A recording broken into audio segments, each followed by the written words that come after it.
South Korea में हुआ हुआ घटना एक बहुत बड़ा सरकार का बहुत बड़ा हमारा हिंदुस्तान का गवर्नमेंट का जनरल सेक्रेटरी होम सेक्रेटरी ऐसा सेक्रेटरी बहुत बड़ा ऑफिसर था,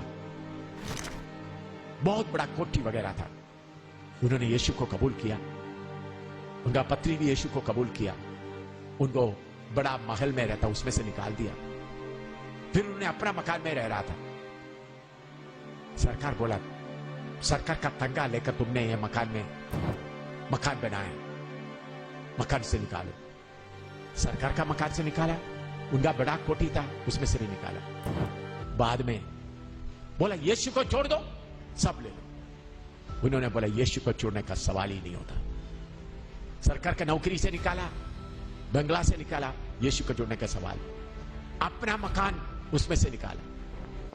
आपको मालूम है उन्होंने अपना 7 बच्चों के साथ एक सूखा फ्लाईओवर पुल के नीचे छोटा सा तारपालिन ये पॉलिथीन के बनाकर उसमें रह रहा था। उनका इतना बड़ा ऑफिसर का बेटे लोग होटलों में जाकर फेंकने वाला लोग खाकर फेंक देते, उसको छोटा पॉलिथीन में इकट्ठा करके पापा मम्मी और खाते थे। फिर भी यीशु का प्रचार बंद नहीं किया। तो सरकार देखा, नौकरी से निकाल दिया, अपना सरकार का बंगला से निकाला, अपना मकान से भी निकाला, फिर भी ये नहीं छोड़ रहे। फिर आपको मालूम है बुलडोजर लाके एक बहुत बड़ा खड्डा खोदा। खड्डा खोदने के बाद मां बाप और 7 बच्चे को लाइन में खड़ा किया, सारे शहर के लोगों को इकट्ठा किया, मिट्टी डालना शुरू किया। उनको बोलो यीशु को छोड़ दो तो तुमको छोड़ देंगे। सबसे छोटा लड़का लास्ट में था, मिट्टी डालकर छोटा लड़के का गर्दन तक मिट्टी आए। बोला छोड़ दो, उन्होंने बोला नहीं। उन लोग देखते देखते छोटा बेटा भी मिट्टी के अंदर आ गया, मर गया। उसके बाद आखिरी में उनका सबसे पहला बेटा, सातवां बेटा ने पहला बेटा, उनका गर्दन तक खाया मिट्टी। तब बाकी 6 बच्चे मर गए।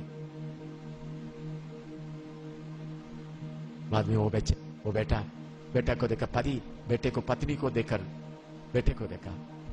पत्नी बोला हमारा 6 बच्चे उधर पहुंच गया हमारा पिता के घर में, और बोला जल्दी कर लो। उनको भी मार दिया।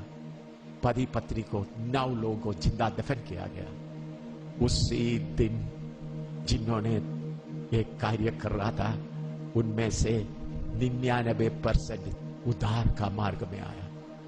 उसी जगह में घुटना टेकर यीशु को कबूल किया। एक बहुत बड़ा बेदारी शुरू हुआ। उस बहुत बड़ा बेदारी के लिए ये कहानी नहीं, जिन्होंने उधर जाकर इसका रिपोर्ट लेकर मुझे सीधा बताया है, कहानी नहीं। सरकार के अभी लाखों में विश्वासी बन गए, कम्युनिस्ट कंट्रोल नहीं कर सकता। उस बड़े शहर के लिए एक खानदान आ गया है, दिल्ली के लिए, दिल्ली शहर के लिए इस सच्चे वचन का सही गवाही देने के लिए कष्ट का मार्ग में चलते हुए आपके अंदर का उस परमेश्वर को, यीशु को प्रकट करने के लिए कितने लोग सचमुच में चाहता है आपको 2 स्वामी का सेवा करने का काम छोड़कर सिर्फ यीशु का सेवा। 2 स्वामी ने आगे को मुझे एक ही लक्ष्य है, मेरा प्यारे यीशु का सेवा करना है। चाहे लोग मुझे मारे, कुछ भी करें, ऐसा आप लोग कुछ समर्पण करेगा तो आपके ऊपर स्वर्ग का आग आएगा जो कंट्रोल कर नहीं सकेगा। फिर आपको बोलने के बिना बैठ नहीं सकेगा।